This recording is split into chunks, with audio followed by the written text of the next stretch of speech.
bonjour à toutes et à tous et bienvenue pour la présentation du programme Grande École de l'ESCP Business School. Je suis Arnaud Sévigné et je suis accompagné aujourd'hui de mon acolyte Joachim Pinto ainsi que deux intervenants de l'ESCP qui nous ont accueillis sur leur campus parisien. Inès, étudiante à l'ESCP. Salut Inès. Bonjour.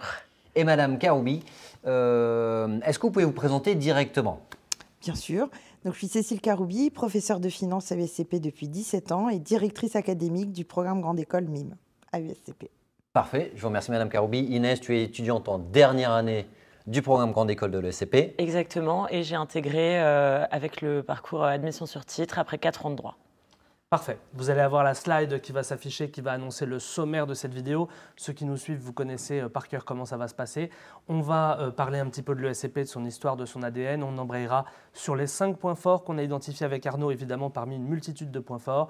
On embrayera sur le PGE, version académique, c'est-à-dire qu'est-ce qui vous attend selon que vous entrez en L3 ou que vous entrez en M1. Ensuite sur l'international, le professionnel, l'associatif, avant d'aborder des aspects un petit peu plus terre-à-terre que sont les frais de scolarité, les financements, les nouveautés pour l'année prochaine. On aura peut-être des scoops au cours de cette vidéo. Et enfin des contacts si jamais vous avez des questions à poser aux intervenants de l'ESCP. Allez, commençons directement par la présentation de l'ESCP Business School. Jingle.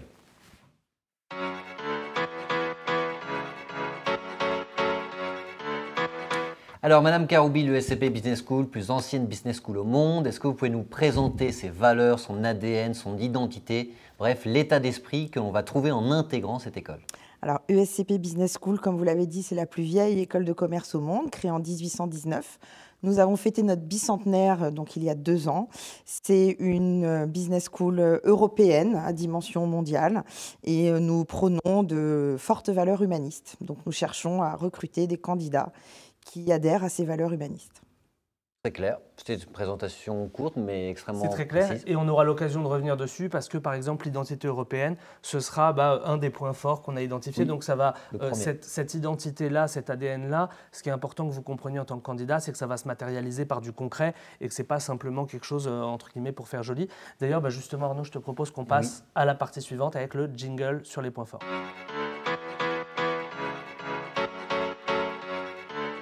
Alors, vous allez avoir une slide qui va s'afficher. On va justement faire le lien avec l'identité européenne dont vous venez de parler, Madame Karoubi. Le premier point fort qu'on va développer ensemble, ce sera l'ADN européen avec les 6 campus urbains. Ensuite, on parlera des classements, des spécialisations et des doubles diplômes, de l'apprentissage et du puissant réseau alumni de l'école. Mais je vous propose qu'on embraye tout de suite sur le premier point, à savoir les 6 campus européens. Madame Karoubi, est-ce que vous pouvez nous parler de ces campus, du fait qu'ils sont urbains? Je sais que ça vous tient à cœur à l'ESCP qu'on le précise et c'est un vrai point fort pour les étudiants. Et ensuite, on demandera à Inès son expérience sur les campus européens de l'école. Alors effectivement, l'ESCP dispose de 6 campus implantés dans les villes. C'est très important pour nous et pour nos étudiants, pour l'expérience étudiante. Au-delà de l'aspect purement immobilier d'avoir ces campus en Europe, le fait d'avoir ces campus en Europe, ça permet à nos étudiants d'accumuler un certain nombre de doubles diplômes.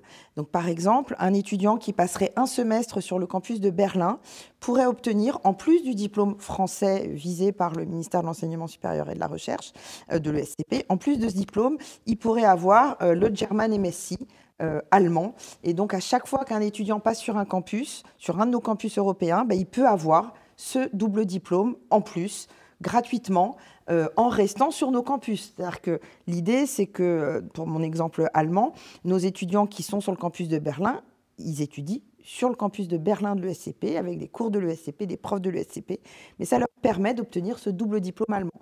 Donc, typiquement, pour nos étudiants qui savent déjà qu'ils veulent travailler dans une zone géographique précise, par exemple, le fait de passer un semestre sur le campus anglais de l'ESCP leur permet d'avoir le diplôme de City University en plus du diplôme de l'ESCP.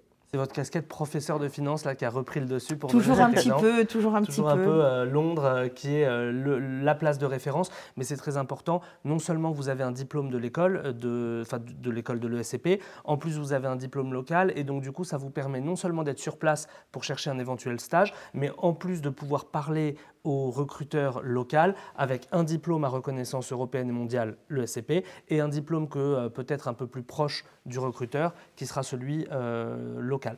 Est-ce que toi Inès, tu peux nous dire sur quel campus tu es parti, dans quel cadre, quand et comment ça s'est passé? Alors oui, en rentrant en septembre 2019 à l'ESCP, je suis allée d'abord sur le campus de Paris. Et ensuite, au deuxième semestre, je suis allée sur le campus de Madrid. Et donc là, c'est vrai que, comme disait Madame Karoubi, j'ai pu bénéficier du double diplôme avec l'université Carlos III, du diplôme qui s'appelle Administration y Empresas. Et donc, c'est vrai que c'était un gros atout. En plus, là-bas, j'ai pu suivre mes cours en espagnol. Et depuis, je suis restée sur le campus de Paris. Sachant que ce n'est pas obligatoire de suivre ces cours en espagnol, on peut aller sur un campus étranger et avoir des cours en anglais. Par exemple, je pense au campus de Turin, il y en a parmi vous qui parlent potentiellement pas italien. Ça ne veut pas dire que vous ne pouvez pas aller sur le campus de Turin. D'ailleurs, on en reparlera tout à l'heure, mais ceux qui entrent en pré-master, ils ont le choix de passer toute la première année sur le campus de Turin. Ce n'est pas conditionné à une langue. Et on peut faire plusieurs campus. On ne fait pas qu'un seul cours. Enfin, on peut faire qu'un seul campus, mais on peut changer. Alors, sauf pour le pré-master où l'étudiant va passer toute une année sur un seul campus. Mais dès que l'étudiant arrive en M1, il peut changer de campus à chaque semestre. Il n'y a pas de limitation. C'est très clair pour ce premier point fort. Je vous propose qu'on passe au deuxième point fort, que sont les classements. Arnaud, si tu veux. Oui, point fort numéro 2, vous voyez la slide s'afficher, c'est les données les plus récentes. On vous a mis que des classements internationaux parce que l'ESCP est une école internationale, européenne, voire mondiale, et d'autant plus qu'une partie de votre carrière se fera très probablement à l'international avec des partenaires et des recruteurs internationaux. Master in Finance numéro 2, Financial Times, le Master in Management qui est le Master Grande École Généraliste numéro 7, la European Business School, toute formation confondue numéro 8. Donc à chaque fois, on est dans un top 5 ou un top 10 européen. Vous avez aussi le classement de The Economist. Madame Karoubi, tous ces classements-là, c'est le reflet, c'est la conséquence d'une excellence académique, d'une insertion professionnelle extrêmement réussie. Pour vous, ça symbolise quoi en plus de cela ? C'est la reconnaissance du travail fourni par toutes les équipes, professeurs, staff. C'est aussi la reconnaissance que nos anciens étudiants, nos diplômés, sont contents de leur passage à l'ESCP, parce qu'il faut savoir que ces classements, pour plus de la moitié, reposent sur la déclaration des anciens, en fait. Donc, c'est une belle reconnaissance et oui, ça fait plaisir. Alors, maintenant, nous, on est très contents de nos classements. On passe vite à autre chose quand les classements tombent, parce que c'est vrai qu'on préfère largement passer du temps à améliorer l'expérience étudiante de nos étudiants sur nos différents campus, plutôt que de passer trop de temps à se gargariser avec nos classements, même s'ils sont très bons. Disons que le classement, c'est la conséquence, on va dire, de tous les points forts qu'on va voir. On va passer au point fort suivant. Vous parlez de l'expérience utilisateur, on pourrait dire, l'expérience étudiante. Un des points majeurs, c'est les spécialisations qu'on peut suivre. Il y en a énormément, avec des doubles diplômes à la clé aussi parfois. Donc justement, vous avez placé au cœur de votre pédagogie la personnalisation du cursus et le fait qu'il y a autant, voire plus, de parcours que de candidats. Est-ce que vous pouvez nous expliquer un candidat à quel type de choix il est confronté et quand est-ce qu'il choisit ses spécialisations, ses doubles diplômes ? Alors en fait, un étudiant va choisir déjà son campus d'enseignement pour le S1 du M1, puisque les cours sont les mêmes quel que soit le campus au début du cursus, et c'est des cours de management assez classiques.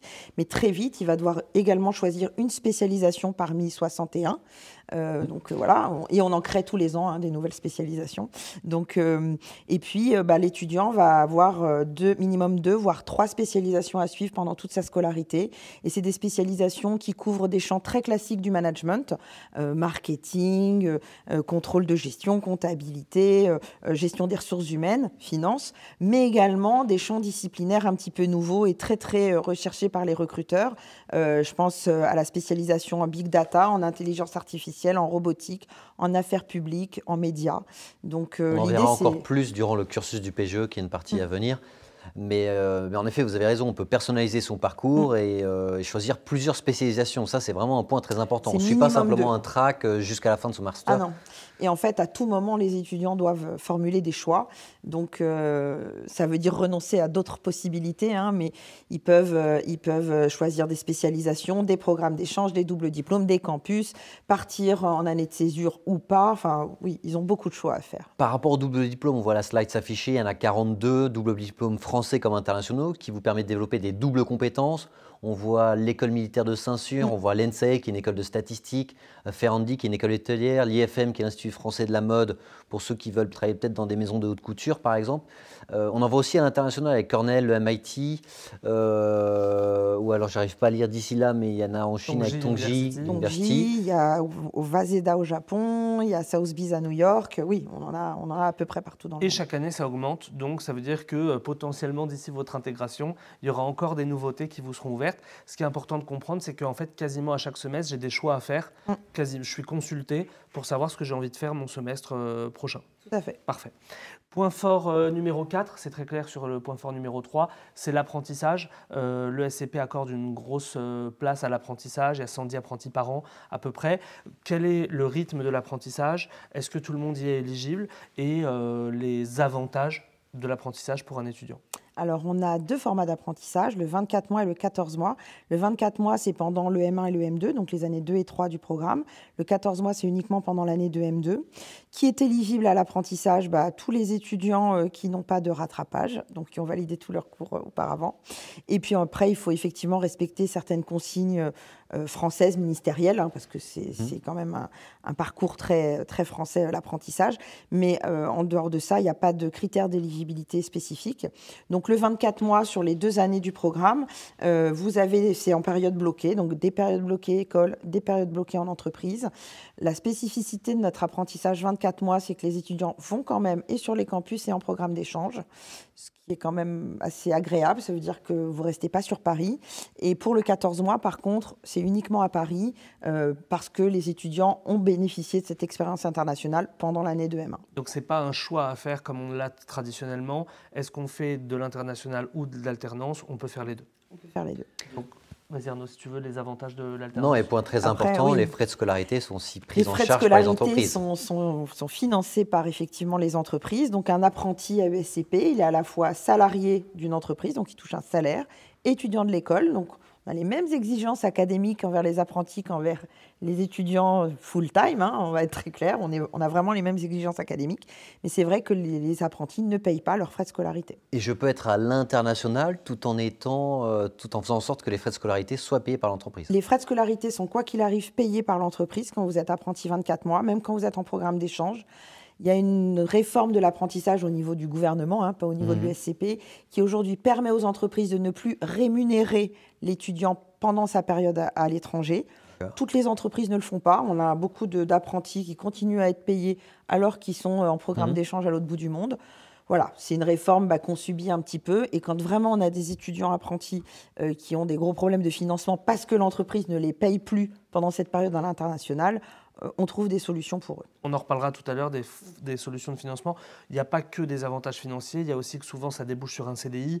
Et même si ça ne débouche pas sur un CDI dans l'entreprise en question, ça donne une très forte crédibilité professionnelle. Tout à fait, vous gagnez en expérience professionnelle très très rapidement. Alors là où on est très vigilant sur la filière apprentissage, c'est que tous les apprentis ont un professeur tuteur qui justement va vérifier que les missions qui sont confiées à l'apprenti sont d'un niveau M2. Donc voilà, les apprentissages café, photocopie, ça n'existe pas à l'ESCP. C'est bien de le préciser. Non, vraiment, pour nous, on va avoir des contraintes sur la taille de l'entreprise, sur les types de missions qui vont être confiées aux apprentis, parce que ça va être leur principale expérience professionnelle pendant toute la durée de scolarité. Donc c'est vraiment important qu'ils gagnent en autonomie et avec des missions de plus en plus intéressantes. Complètement. Ça nous permet de passer au point fort numéro 5. On aura l'occasion de redétailler tout ça. Le réseau alumni de l'ESCP, c'est un réseau, il y a un peu moins de 70 000 alumni, si je ne m'abuse. Et surtout un réseau qui est très important à tous les moments de ma scolarité, que je sois à l'école ou après l'école. Et un jour, c'est peut-être moi qui vais faire vivre le réseau parce que du coup, je vais vouloir rendre l'appareil. Est-ce que vous pouvez nous parler de ces différentes étapes de la vie du réseau ? Alors effectivement, nos étudiants ont accès aux alumni de l'école assez rapidement. D'abord parce qu'on a beaucoup d'anciens qui viennent donner cours. Donc il n'est pas rare d'avoir un ancien étudiant de l'école faire cours aux étudiants actuels du programme. Donc c'est une première manière d'être en contact avec ce réseau des anciens. On a une association des anciens qui organise des bootcamps. Là, on a beaucoup d'anciens qui viennent à l'école expliquer un petit peu les différents métiers, comment est-ce qu'on se prépare à un entretien en conseil en strat ou en marketing ou en tech, etc., etc. Donc effectivement, nos étudiants sont très régulièrement au contact d'anciens, indépendamment de l'association des anciens dont c'est le travail et qui est en dehors de l'école à proprement parler. Donc ça, c'est quand ils sont dans l'école, et puis une fois qu'ils sont diplômés, ils cotisent à cette association des anciens, et donc ils ont accès au réseau des presque 70 000 anciens. On en a partout dans le monde. Effectivement, quand vous envisagez d'aller travailler en Amérique du Nord, vous avez forcément une dizaine ou une quinzaine d'anciens que vous pouvez contacter, qui vont vous expliquer un petit peu les avantages, les inconvénients de la zone géographique que vous avez que vous avez en tête. Donc, merci beaucoup pour toutes ces précisions concernant le puissant réseau Alumni qui était le point fort numéro 5. On va à présent passer à la prochaine partie de cette vidéo, à savoir le PGE académique. Jingle.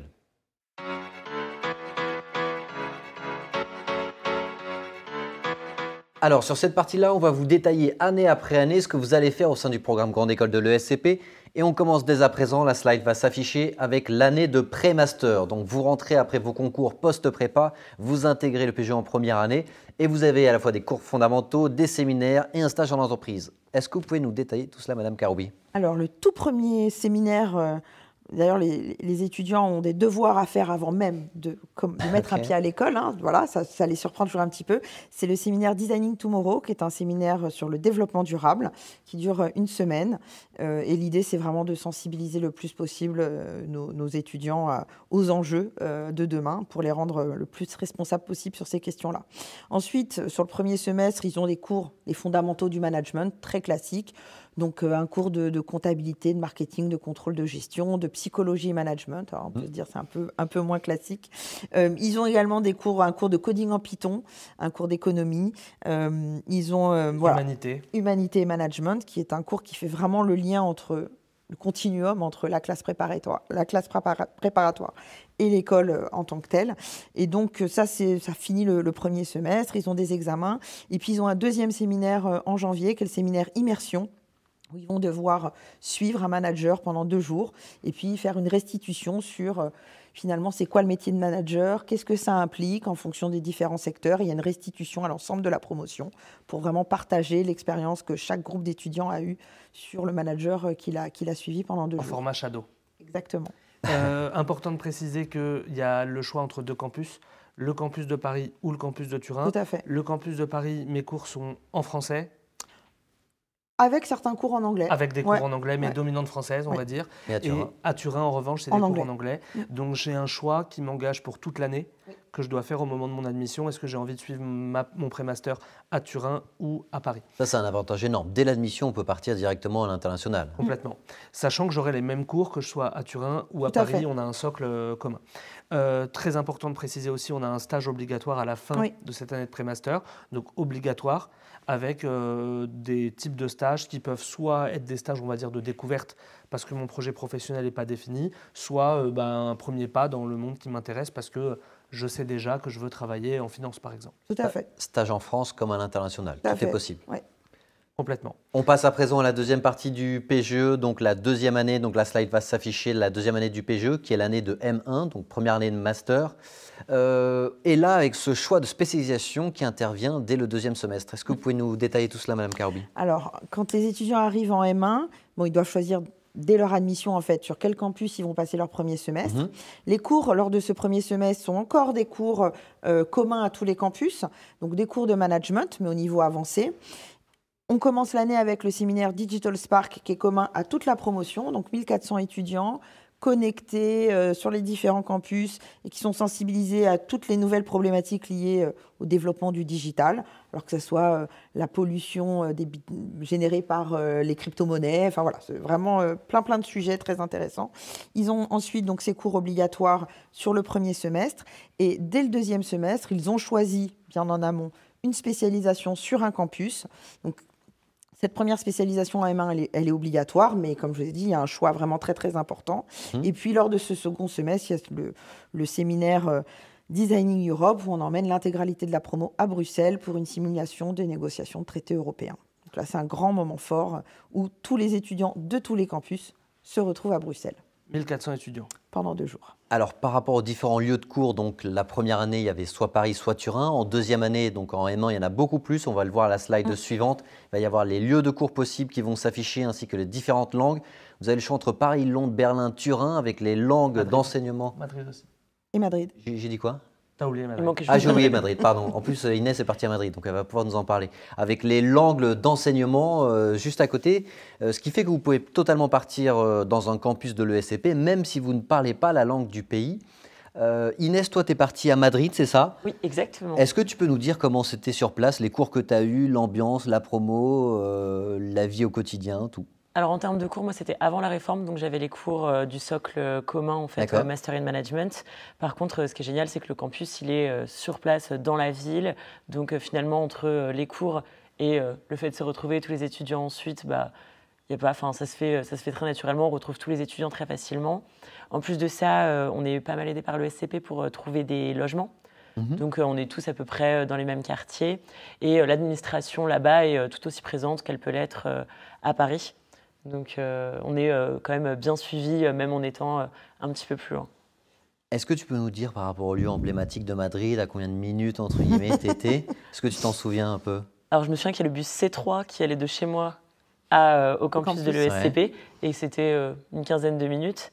Sinon les lieux emblématiques, par rapport aux endroits où on sortait boire des verres, on était à 10 minutes, donc pas très loin. Donc Tout en est plein cœur, faisable, quoi. exactement. Et il y avait des étudiants européens. Je suppose qu'il y a des étudiants allemands du campus de Berlin qui viennent à Madrid, peut-être des étudiants italiens ou anglais qui intègrent le SCP, qui vont ensuite à Madrid. C'est pas que du français qui va Ah non, dans... pas du tout. Il y a beaucoup d'Italiens à Madrid. Oui, exactement. beaucoup Ah oui d'Italiens à Madrid. Ouais, mais Ok. ce qui est sympa en fait, c'est que moi en ayant commencé à Paris, ensuite en étant allé à Madrid, j'ai retrouvé les étudiants qui n'étaient pas forcément à Paris. Et donc beaucoup d'AST internationaux aussi. Il n'y avait pas seulement les étudiants français qu'il y avait initialement. Donc c'est aussi important de comprendre qu'à la fois c'est une option, mais à la fois c'est aussi un peu une obligation. C'est une obligation. Un Ouais, c'est très... étudiant ne peut pas passer toute sa scolarité à Non. Paris, même s'il le souhaite, pour une raison X ou Y. On doit partir.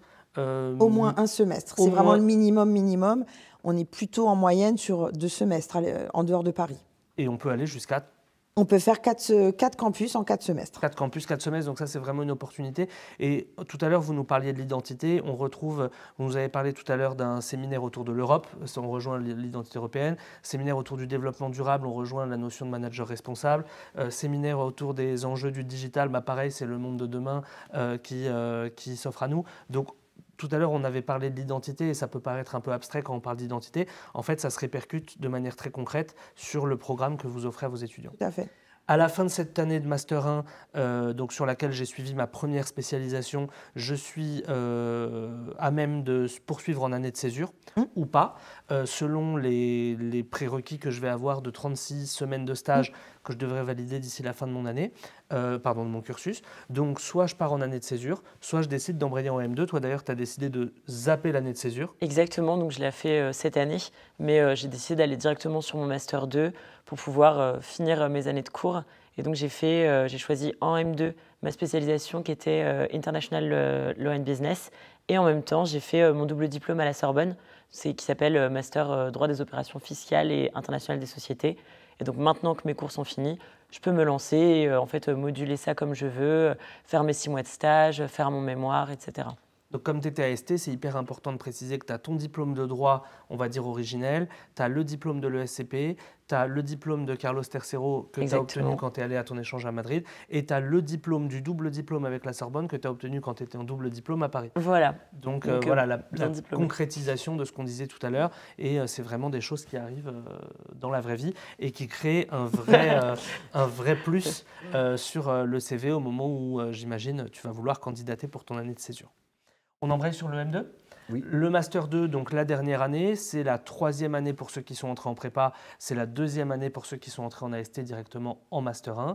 Et pareil, vous avez 1 ou 2 spécialisations à choisir sur les campus et vous avez bien sûr tout le détail sur le site de quelles spécialisations sont éligibles sur quel campus. Encore une fois, on rappelle qu'on n'est pas obligé de parler la langue pour partir sur le campus.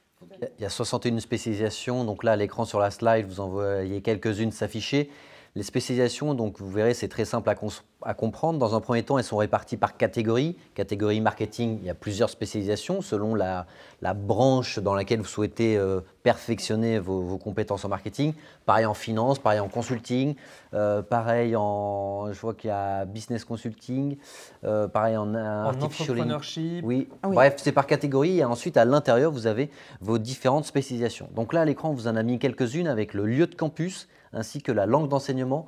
On va voir la slide suivante. De mémoire, je sais que j'ai fait une seconde slide aussi avec d'autres spécialisations. Donc vous voyez, c'est vraiment dans tout domaine, aussi bien les domaines classiques que sont marketing, finance, consulting, que des domaines plus atypiques. Donc j'avais remarqué sport et management, Immobilier. immobilier, food and beverage, Sustainable Finance, donc ça c'est spécifique, c'est une filière spécifique dans la catégorie finance.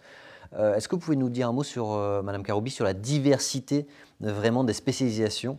Comme quoi, quel que soit le secteur, quelle que soit l'entreprise, quel que soit le lieu dans lequel on souhaite exercer son métier, on trouve ce qui correspond à l'ESCP. On a essayé de croiser plusieurs besoins. D'abord, le besoin de nos étudiants. Typiquement, la spécialisation affaires publiques ou la spécialisation food and beverage ou sport et management, ça répondait, quand on a créé CSP, ça répondait à des besoins exprimés par nos étudiants. Donc à un moment, on les a écoutés, on a dit OK. Et typiquement, la petite dernière affaires publiques, on avait une forte demande pour cette thématique-là. Donc on a dit il faut créer une spécialisation en affaires publiques, on l'a créée. Et quand on n'a pas les ressources en interne en termes de corps professoral, on va essayer de développer un double diplôme qui va permettre à nos étudiants effectivement de s'épanouir dans une discipline que nous, on ne peut pas fournir en interne. Donc des spécialisations, on en crée quasiment tous les ans. Voilà, en fonction des remontées de nos étudiants. Donc il y en a aujourd'hui 61. 60 spécialisations. Donc attention aussi à ne pas vous perdre et à ne pas vous laisser submerger. Essayez d'arriver à votre oral ou à votre premier jour en ayant déjà un petit peu un squelette, un petit peu une idée, parce qu'il ne faut pas non plus se laisser un petit peu bouleverser par le flow. Il y a tellement de possibilités qu'il faut donner un petit peu un cadre pour aussi, pour vous, que ce soit facile aussi d'expliquer à vos futurs recruteurs la cohérence de votre parcours. En fait, tout le monde s'y retrouve, c'est-à-dire qu'on a des candidats qui savent précisément quel type de job ils veulent avoir à la sortie de l'école. Je vais prendre l'exemple du marketing pour ne pas prendre celui de la finance. Et donc, un étudiant peut tout à fait suivre 3 spécialisations différentes de marketing pendant ces 2 années de programme. À l'inverse, un étudiant qui ne sait pas trop ce qu'il veut faire précisément, il peut tester une première thématique, il voit si ça lui plaît ou pas. Si ça ne lui plaît pas de panique, il a encore 2 semestres en M2 pour se réorienter. Donc, l'idée, c'est à la fois de permettre à nos étudiants de développer des doubles compétences parce que les recruteurs sont très friands de ces doubles, voire triples compétences, et en même temps de laisser un petit peu nos étudiants construire leur propre parcours. Donc, c'était vraiment les 5 points forts que l'on avait choisis pour vous, qui nous avaient vraiment particulièrement marqué à l'ESCP. On passe à la partie internationale. Oui, après du la PGE. présentation, en effet, des 5 points forts et de la… Voilà. On passe à la partie internationale du PGE. Jingle.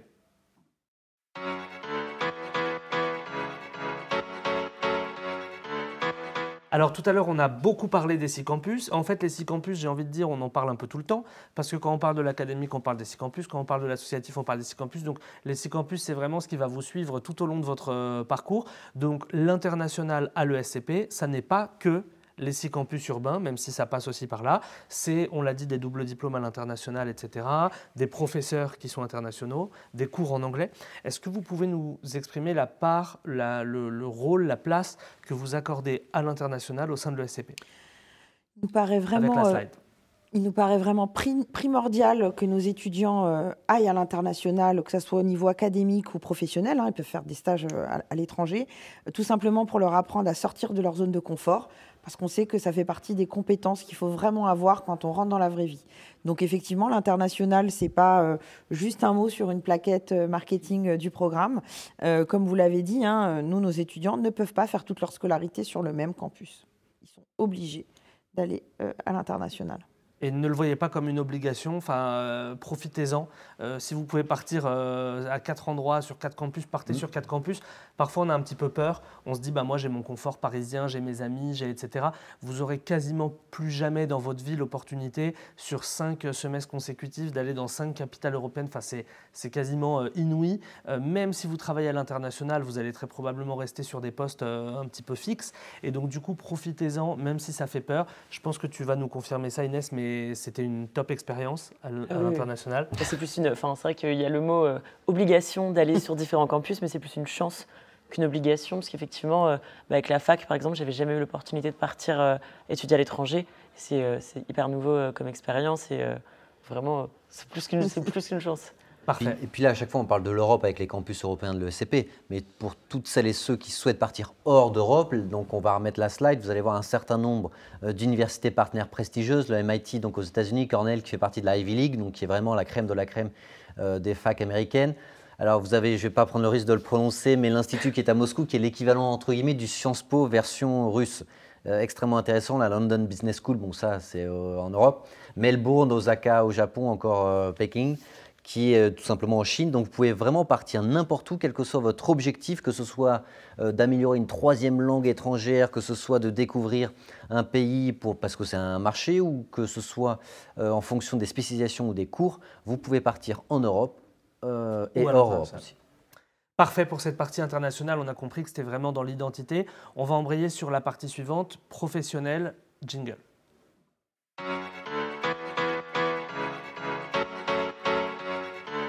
Donc l'objectif de tout ça, au final, c'est d'avoir des étudiants qui, certes, sont les hommes et les femmes du monde de demain. On a parlé du rôle de l'Europe, on a parlé de environnement, etc. Mais c'est aussi, à terme, d'avoir des managers de demain, donc des étudiants qui sont embauchés dans les entreprises. Ça fonctionne, puisqu'il y a 99% des étudiants qui ont trouvé un emploi de 2 ou 3 mois après leur scolarité. Il y a une quarantaine de pourcents d'étudiants qui travaillent à l'étranger.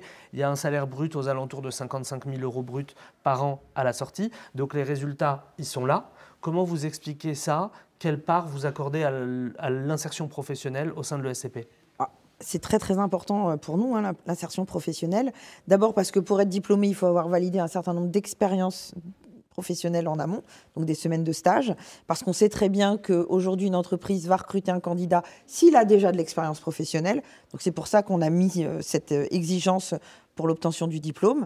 Et puis donc à travers ces spécialisations, plutôt que d'habitude, en fait, ça permet aux étudiants d'être mieux formés, donc de trouver de meilleurs stages et de transformer l'essai. C'est-à-dire qu'on a beaucoup d'étudiants qui prennent une année de césure et lors de leur deuxième stage, ça se passe tellement bien que l'entreprise va leur proposer un CDI alors qu'il leur reste encore une année d'études.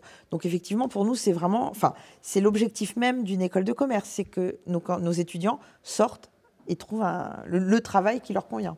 Et il y a un certain nombre de dispositifs qui sont mis en place par le service carrière de l'ESCP. On voyait la slide s'afficher. Vous faites des forums généralistes, donc c'est-à-dire concrètement, c'est les entreprises qui tiennent un stand au sein de l'école pour proposer stages, CDI, etc. Et même des forums spécialisés par secteur d'activité. Et toute une part aussi pour les entrepreneurs. Pour les entrepreneurs, en effet, ceux qui souhaitent créer leur propre entreprise, vous avez des accélérateurs et des incubateurs, aussi bien sur Paris que sur les autres campus européens, parce qu'il y en a beaucoup qui souhaitent créer leur start-up à l'international. Madame Karoubi, est-ce que vous pouvez nous dire ce qu'est un incubateur, un accélérateur, parce que c'est peut-être pas clair pour les candidats? L'incubateur, c'est une structure qui va vous aider à développer une idée, mais c'est encore au stade de l'idée. L'accélérateur, l'idée a déjà un peu germé, et donc l'idée, c'est vraiment de l'accélérateur de vous permettre d'accélérer le développement de votre entreprise. Et on a donc en M1 une filière spécifique pour les entrepreneurs qui s'appelle le Business Track.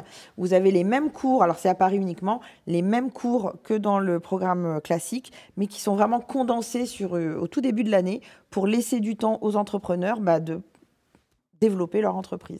Oui, parce que développer son entreprise, ça prend du temps. Et l'incubateur, l'accélérateur, c'est pas que des salles dans lesquelles on a une photocopieuse. Même si c'est aussi ça. Hein. C'est aussi d'avoir un bureau, une connexion Internet, des photocopies, un espace pour recevoir ses clients. C'est aussi ça. Mais c'est aussi du coaching avec des experts dédiés qui m'aident selon les capacités de chaque expert. Certains sont plus business plan, d'autres sont plus marketing. Et donc, ça me permet d'avoir comme une équipe autour de moi et de ne pas être seul dans ma création d'entreprise. Donc ça, c'est vraiment top. Et il y a plein d'étudiants qui rencontrent leurs futurs associés sur les bancs de l'ESCP. Donc ça, c'est important de le mentionner aussi. Leurs associés et leurs futurs maris et femmes. Oui, associés, mari, femme, c'est votre vie qui va basculer sur ces campus. Donc vous faites bien de le mentionner. Justement, on va parler de la vie associative. Vous nous faites une transition parfaite. Jingle vie associative.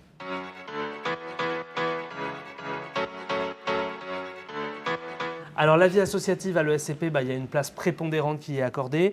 Inès, toi, je crois que tu as listé BDE, donc tu vas pouvoir nous parler un petit peu dans le cœur du réacteur. Et ensuite, avec Madame Karoubi, on verra de manière plus générale quelle est la place des associations à l'ESCP.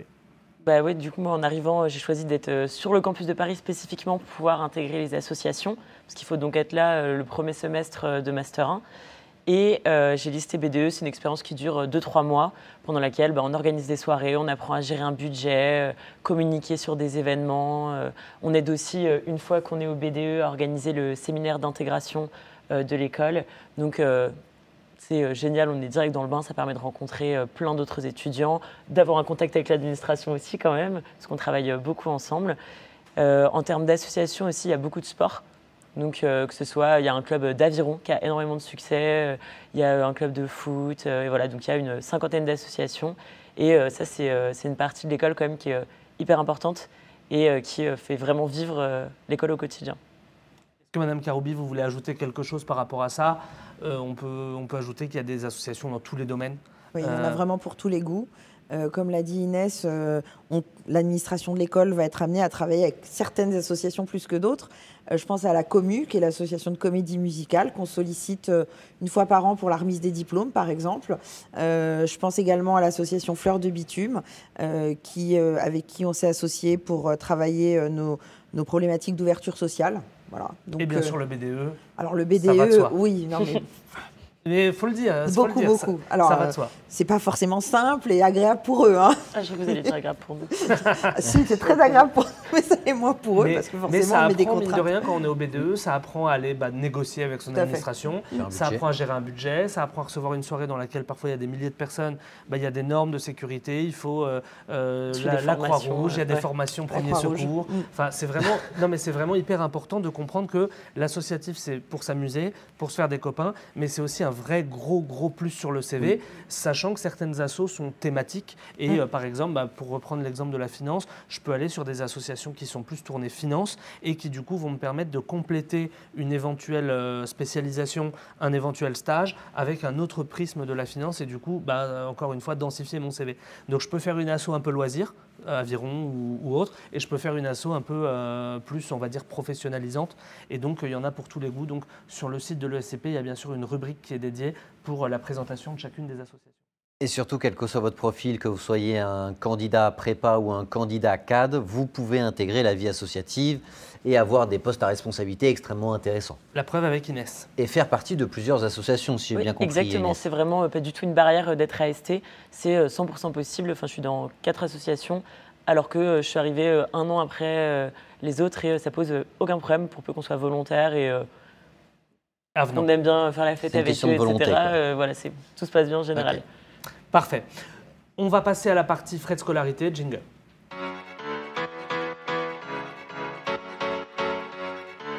Alors, toutes ces choses qu'on a vues, les campus urbains, les professeurs, qui la plupart sont des chercheurs, etc., ça a un coût. Et donc, forcément, l'école de commerce, il y a un coût qui est associé chaque année pour financer cette scolarité. On a toujours tendance à dire avec Arnaud qu'il faut voir ce coût comme un investissement.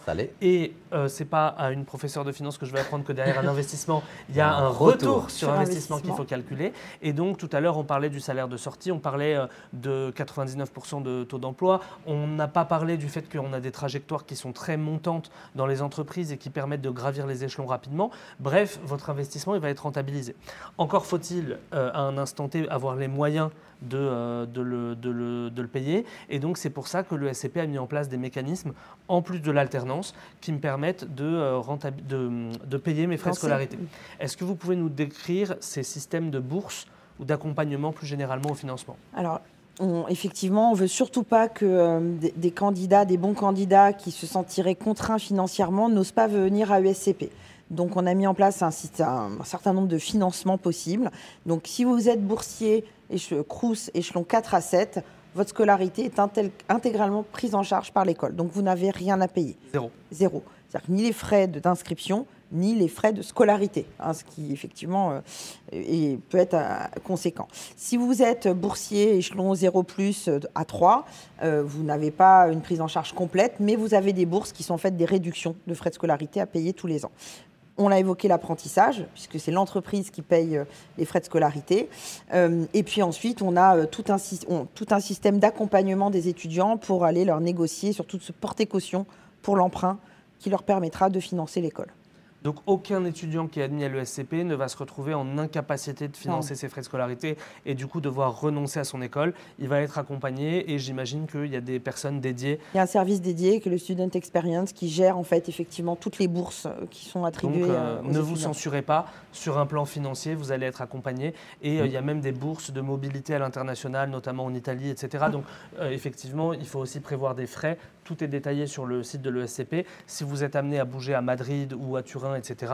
Il y a des frais qui sont associés et l'école peut aussi vous accompagner si vous êtes en difficulté financière sur ces frais-là qu'il faut avancer. Donc, il n'y a pas de problème et il y a des gens qui sont là spécifiquement pour vous aider là-dessus. Je propose qu'on passe à la partie suivante avec le jingle.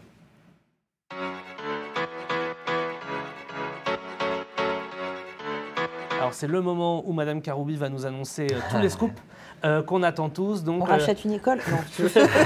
Les nouveaux campus. Non, blague à part, il y a toujours des nouveautés chaque année. Vous travaillez, en tant que directrice du programme, vous travaillez à ces nouveautés. Chaque année, il y a des nouvelles spécialisations, des nouveaux doubles diplômes à l'international. Est-ce que vous pouvez nous dire une ou deux nouveautés concernant le programme pour la rentrée? Alors, dans les spécialisations qui vont être créées, on va créer une spécialisation dans le luxe. Parce qu'en plus de notre double diplôme avec l'IFM, on a vraiment une forte demande. On a beaucoup d'étudiants qui souhaitent travailler dans les maisons de luxe.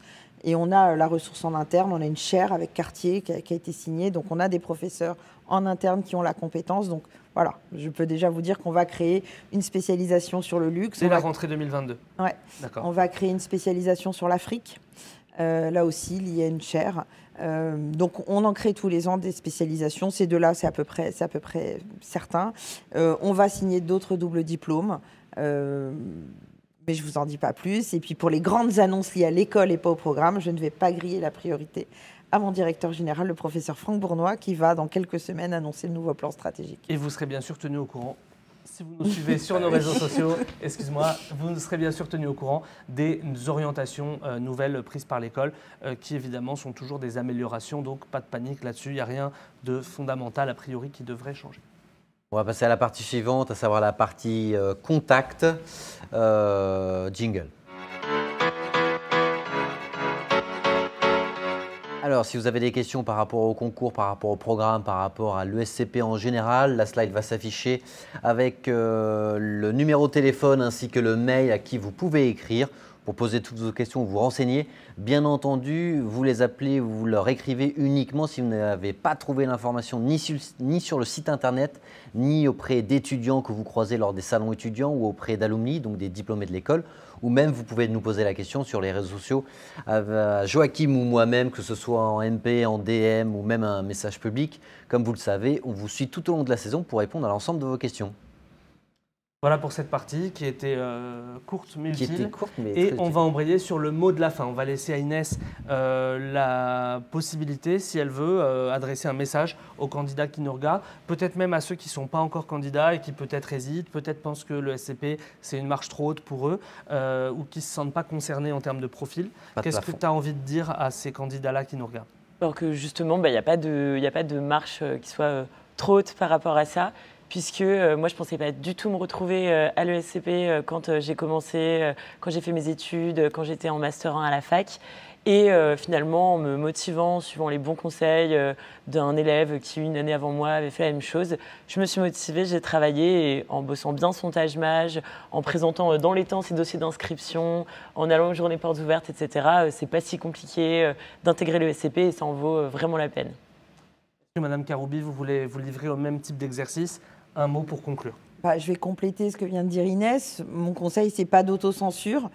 Quel que soit votre background, que vous ayez fait une licence en histoire de l'art, en géographie ou en sociologie, vous êtes tout à fait éligible à candidater à ESCP. Donc, tant que vous êtes curieux, ouvert d'esprit, que vous avez envie d'apprendre, vous serez les bienvenus à ESCP Business School.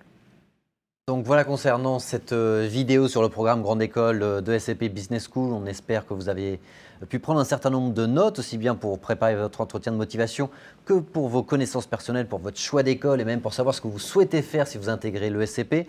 N'hésitez pas aussi à aller sur le média Monsieur École de Commerce, vous aurez encore plus d'informations sur l'école et même sur le site officiel de l'ESCP. On vous dit à très bientôt, bon courage à vous, salut!